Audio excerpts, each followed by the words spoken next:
Africa Foundation edinenu esi hodom edi juma sonson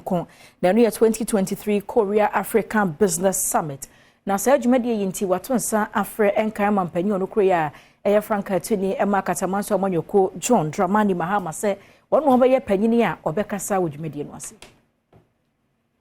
Ni dada John Dramani Mahama sese National Democratic Congress NDC amanyoko no eyi ni se ombaye okandifo ema amanyoko no na womunkoto ne so aba na omepe mampeni edibie no ekokasa ewo South Korea enaminu dwumedie bia potokase mo wona kane se summit no adwumaku a womo na ahyehye sa summit eye Korea Africa Foundation enema bia womo behwe ewo summit emu bi eye sikasem maburu ni nkoso edwedie enyinemu ahoden ene niema hodobi sa Korea Africa Foundation womo atifri eye Korean Ministry of Foreign Affairs mu sene beboa aban ene ankran enkabom ewo mpuntuo adwumam openi ono ne da foundation ya no ambassador Wong Kin Liu edi tudwa se edi nti a womo efre kane mampeni ne se womo epese woba na ne nimdi a wowo no woni omanfoi ebeche ne besan so aboa ama Ghana ene Korea enkabom no etumpon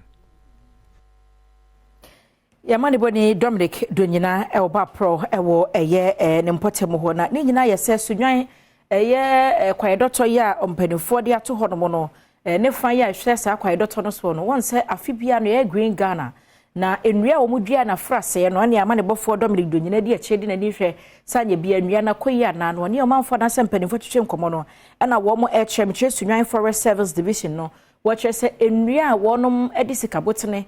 shemu edua na frase no betumi akasa ha munche mu beye dioson 70% na ayeyi a wo mani egusu adi atwi ayi hu bosome afrase na Ghana ban edi Green Ghana campaign eba yi a otu omanfo fose wobia enuadua enua sebeyi a oman Ghana nsase ene ne kwaya hodo betumi afa ne ntobapa efra the senti wo hyase eneyi wokọ sunwane mensini no emu a Forest Service Division wo ho echwese asase hectare oha ene edu na wo mu edua tik ewo so na sesei emu oha mu nchichemu eduoso de enyini promprompa ogidi se wo betumi enya so emfaso yamane boni Dominic Dunyina ene Francis Brobe ya wono ene ye manager eda sunwane Forest Service Division ano etwetwe enkomo na wo kire sesei wudua enua edisika ebapa senti ankrankra no nyumaku abodo emfa wo ho enhyemu bi edua malina anitik high be almost 110 hectares. It means achieve over 70% success. Because I come up now shimwa. It be a dear 1 year, dear donor energy, and then dear, and yet in Sionqua, Atonqua, name a real investment, economic gains, a livelihood. And which you carry to us to say Sunyane Forest Service Division of Fatan who say a fee Green Ghana Day no one ebedria and ma and pem aheno any edunum 250,000 seedlings are in near a woo yenina would you be a dear shemu. Tia fee so ibedia 250,000 seedlings of double species are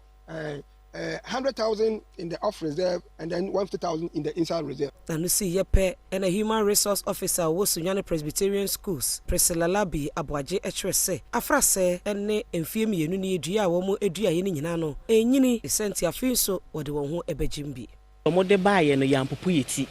Ye make sure say ye schools ni nyina ede omo ho bejim. Yes, leadership by example. And na ye nsuo tuto ye ankrofo dan so pepa ye ni adi. Ye hu bisa e wa ha.